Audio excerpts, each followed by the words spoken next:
Kiba is a character that has gone through a lot of hardships, and something very similar to the other members of course, the Grimoire House, and working side by side of Grimoire is they've all been through very tremendous and horrific things, and it definitely leaves some deep scars on them, and Kiba is no exception to this. Someone that was used and trained and experimented on in the snowy forests with no family, no connections. All he had was the friends that were also being experimented alongside of him. They were used as nothing more than guinea pigs, lab rats, to sort of learn and grow of that understanding of how to use these holy weapons better, and being able to perfect the holy sword Excalibur system that this church was working on. But once they had found their uses, they just decided to dispose of these children. But once the church had decided that they had used these children enough and had gained enough knowledge about how to use these holy swords better,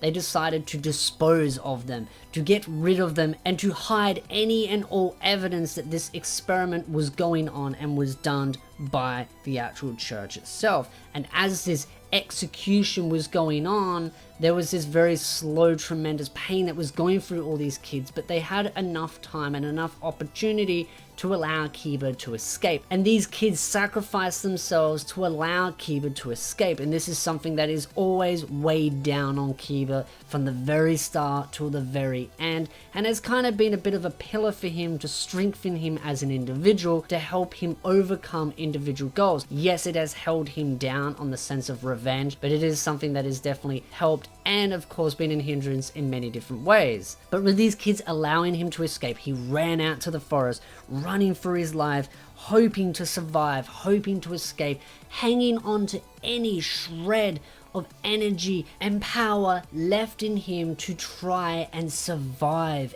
Any little moment, every shred that was left in him, he tried to use to survive. But sadly, he passed away, but not before seeing a red-haired individual that walked up to him and said some final last words before he passed away, but then woke up in a bed in an unknown location. And that is something that very much puzzled Kiba. How did he survive? Not realizing that he actually had passed away and was reincarnated as a devil for the Rias Grimoire family. And this is where his new adventure begins, because again, he had no name, he had no family, he had no connections, but now he had something: revenge. The revenge of his fallen friends that he had in that experiment, that he wanted to go forward in and try to become strong enough to be able to get revenge. And this is something that I still think is very much always weighed on him, and is something that is definitely throughout the anime and the light novel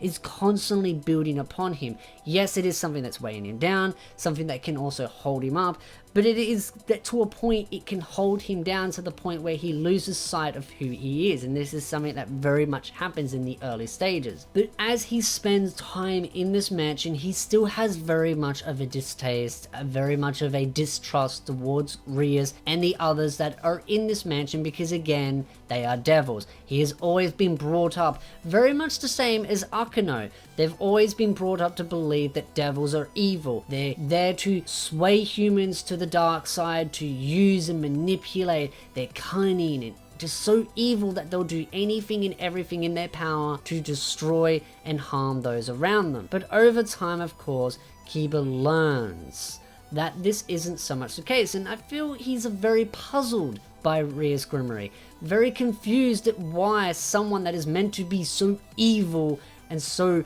devilish, as so to say, pun intended, is definitely not evil and devilish, as so the name says.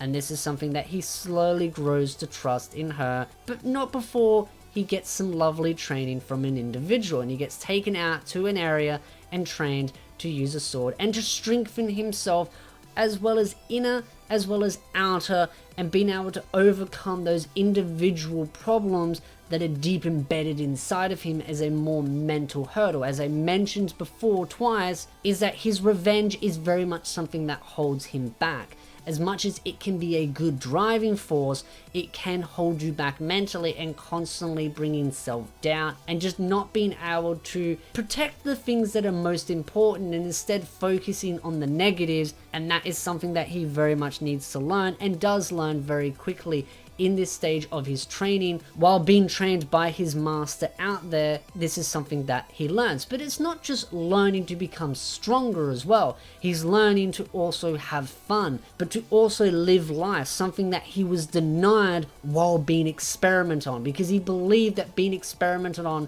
was to help the church and the individuals further their gain and be able to help all of humanity. But in fact, it was all a lie, that it was just to further their knowledge of holy weapons.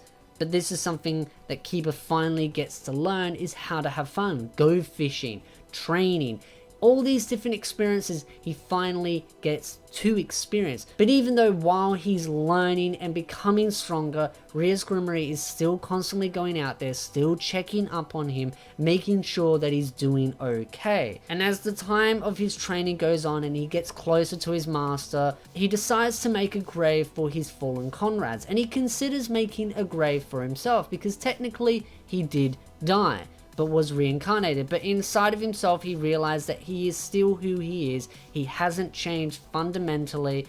And yes, he does want vengeance, but overall, he has not changed as an overall. So he doesn't end up making a grave for himself. But he uses the ability to create souls to make special little graves. He doesn't put their names on there, but he knows when looking at them who each individual grave was for. But shortly after making those graves, a stray devil comes in and destroys these graves and ends up using these swords to try and capture Kiba to sell as a slave, realizing that Kiba has a very unique and powerful skill, which is sword creation. This stray devil sees this as an opportunity to, of course, to capture Kiba and to try and sell him.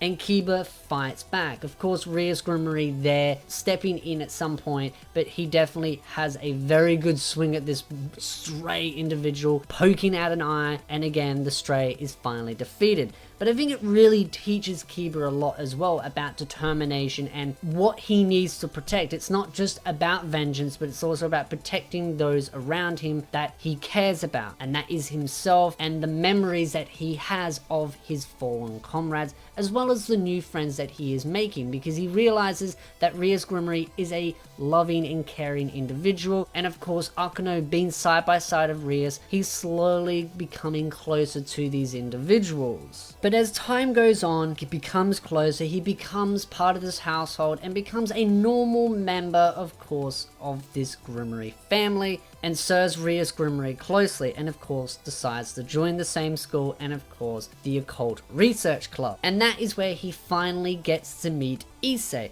And this is where there's definitely a lot of stuff that goes on in the anime. There's definitely a lot of those moments where he is trying to overcome that vengeance that he has built up throughout the backstory until the present day of course, the anime and the light novels, and is that he uses that vengeance to a point where it becomes a hindrance, and he ends up throwing those that he cares about aside, not realizing that they have always been there to support him and they will still always be there. He throws them aside because I feel he is too scared to lose more, to hurt more, and that he is so fixated on his vengeance that he is blindsided by those around him that are still there to support him. But this is something that Kiba overcomes with a bit of push, with a bit of shove, and of course a helping hand by the others in the Grimmery family, in the Grimmery household. He learns that they are there to support him, and he becomes stronger, not just mentally but also physically. He learns, he grows, and he becomes a better person as overall. And in trusting in his friends that they will always be there to support him, and finally allowing those horrific events to move on and allow him and of course his fallen comrades to move on. But of course he gains more powers from it. His friends are always there to support him in death as spirits, and they're always there to help empower him to fight stronger, to fight the greater enemies out there and protect everyone close to him. So I feel Kiba is one of those characters that I really love and adore, because he's one of those characters in the male sort of audience that has definitely had a lot of growth. But I mean, at the same time, they've all got dark backstories. They've all got so much growth that is going on in the male and the female department. But I really love Kiba because he's that knight in shining armor. He really upholds the principles of honor and pride. But of course, he makes mistakes, and that is just the part of being human, but at the same time, just being a living individual. We all make mistakes, we all stumble, but the main thing is that we learn, and that is something that they all do. But in this particular video, Kiba definitely makes some big strides going forward. He becomes stronger mentally and physically, and of course builds some bigger and better bonds with those around him. And him and Issei have always been one of those kind of bromances that I've always enjoyed, because they're very close as friends. They're always there to help each other when in need. And I think that's what really Kiba was struggling to understand very much early on, is that Issei is always there to help him. Doesn't matter if it's the umpire that Issei loves, he is still a good bro, a good friend to those in need. And that is why I'm really happy to see Kiba as a character grow and learn that, of course, people are there to help him when in need. But I'd love to ask the question off to you, the fans of High School DxD. What do you love about Kiba's backstory? Do you think he's definitely done some major strides? And are you a fan of the light novel series, and do you read the light novels, and how far are you through the light novels? Or if you're just an anime only fan, what do you like about Kiba from the anime series? But if you like this video, hit the like button, subscribe for more anime content, and I'll see you beautiful nerds in the next video.